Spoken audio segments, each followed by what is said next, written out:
Welcome to cooking it simple. ഞാൻ Jessy. ഇന്ന് എത്തിയിട്ടുള്ളത് 5 മിനിറ്റിൽ ഉണ്ടാക്കാൻ പറ്റുന്ന ജലാറ്റിനോ ചൈനാഗ്രാസോ ഒന്നും ആവശ്യമില്ലാത്ത വെറും 1/2 ലിറ്റർ പാലുകൊണ്ട് എളുപ്പത്തിൽ ഉണ്ടാക്കിയെടുക്കാൻ പറ്റുന്ന ഒരു പുഡിങ്ങിൻ്റെ റെസിപ്പി ആയിട്ടാണ്. ഇതുണ്ടാക്കാനായിട്ട് ഞാൻ അടുപ്പത്തൊരു പാത്രം വെച്ചിട്ടുണ്ട്. അതിലേക്ക് 1/2 ലിറ്റർ പാൽ എടുത്തിട്ടുണ്ട്. 1/2 ലിറ്റർ എന്ന് പറഞ്ഞു കഴിഞ്ഞാൽ 2 കപ്പ് പാലാണ് വരിക.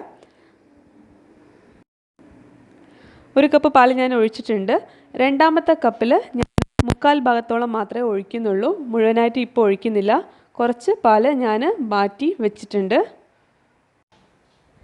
ഇനി ഈ പാൽ നന്നായിട്ട് ചൂടാവട്ടെ.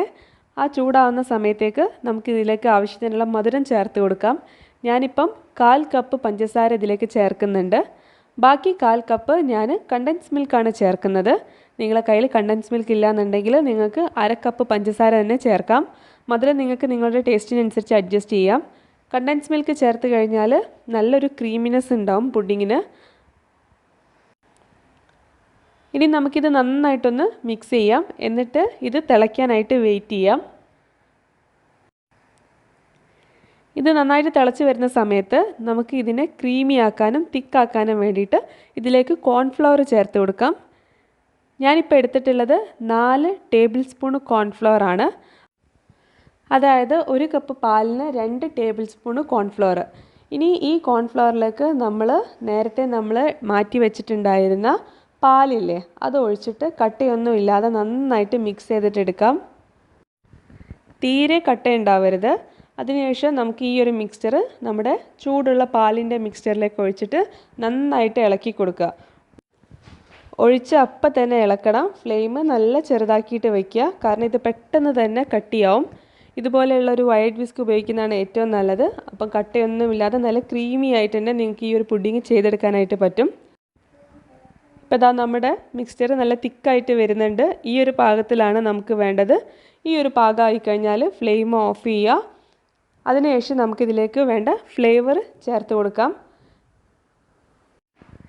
ഫ്ലേവറിനായിട്ട് ഞാൻ 1 ടീസ്പൂൺ വാനില എസൻസ് ആണ് എടുത്തിട്ടുള്ളത്.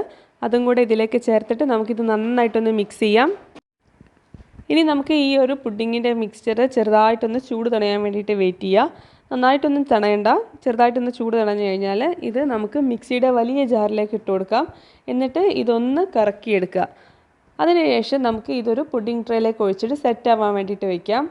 ഞാനിപ്പോൾ എടുത്തിട്ടുള്ളത് 600 ml പുഡിംഗ് ട്രേ ആണ്. ഇങ്ങനെ മിക്സിയിൽ കറക്കി കഴിഞ്ഞാൽ നല്ല ക്രീമി ആയിട്ടുള്ള ഏരിയേറ്റഡ് ആയിട്ടുള്ള മിക്സ്ചർ ആയിരിക്കും ഉണ്ടാവുക. അതിന് വേണ്ടിയിട്ടാണ് നമ്മളിങ്ങനെ ചെയ്യുന്നത്. ഇപ്പോഴും പുഡിംഗ് മിക്സ്ചറിന് ചെറിയ ചൂടുണ്ട്. ഇനി നമുക്ക് ഒരു സ്പാച്ചുല ഉപയോഗിച്ചിട്ടോ സ്പൂൺ ഉപയോഗിച്ചിട്ടോ ഇതൊന്ന് ലെവലാക്കിയിട്ട് കൊടുക്കാം. അതിനുശേഷം ഇത് സെറ്റ് ആവാൻ വേണ്ടിയിട്ട് ഫ്രിഡ്ജിൽ വെക്കാം. ഒരു 2 മണിക്കൂർ കൊണ്ടൊക്കെ തന്നെ ഇത് നിങ്ങൾക്ക് സെറ്റായിട്ട് കിട്ടും. അപ്പോൾ നമുക്കിത് ഫ്രിഡ്ജിൽ വെക്കാം. 2 മണിക്കൂർ കഴിഞ്ഞ സമയത്ത് ഇത് നല്ല സെറ്റായി വന്നിട്ടുണ്ട്. നല്ല ക്രീമി ആയിട്ട് തന്നെയാണ് ഉള്ളത്. ജലാറ്റിനോ ചൈനാഗ്രാസോ ഒന്നും ഇല്ലാതെ തന്നെ നമുക്കിത് സെറ്റായി കിട്ടിയിട്ടുണ്ട്. ഇനി നിങ്ങൾക്ക് ഇഷ്ടമുള്ള പോലെ ഇത് ഡെക്കറേറ്റ് ചെയ്യാം. നട്ട്സ് ഉപയോഗിച്ചിട്ടോ അതല്ല വേറെ കൊക്കോ പൗഡർ ഉപയോഗിച്ചിട്ടോ എന്ത് വേണമെങ്കിലും ചെയ്യാം. ഞാനിപ്പോൾ എടുത്തിട്ടുള്ളത് കുറച്ച് ഡെസിക്കേറ്റഡ് കോക്കനട്ടാണ്. അതിൽ കുറച്ച് പിങ്ക് ഫുഡ് കളർ ഇട്ടിട്ട് നന്നായിട്ടൊന്ന് മിക്സ് ചെയ്തിട്ട് എടുത്തിട്ടുണ്ട്. അപ്പോൾ ഒരു ലൈറ്റ് പിങ്ക് കളറായിട്ടാണ് ഈ ഒരു ഡെസിക്കേറ്റഡ് കോക്കനട്ട് ഉള്ളത്. ഇങ്ങനെ ചെയ്ത് കഴിഞ്ഞാൽ കാണാൻ നല്ല ഭംഗിയാണ്, നല്ല എലഗൻ്റ് ആയിട്ടിരിക്കും. അപ്പോൾ ഒരു പാർട്ടിയിലൊക്കെ വെക്കുകയാണെന്നുണ്ടെങ്കിൽ നല്ല അട്രാക്റ്റീവ് ആയിരിക്കും. ഇതിന് പകരം നിങ്ങൾക്ക് പൊടിച്ച നട്ട്സോ അതല്ല ചോക്ലേറ്റിൻ്റെ ഷേവിങ്ങോ ഒക്കെ ഉപയോഗിച്ച് ഇത് ഡെക്കറേറ്റ് ചെയ്യാം. ഇത്രയുള്ള പരിപാടി എല്ലാവരും ട്രൈ ചെയ്ത് നോക്കണം.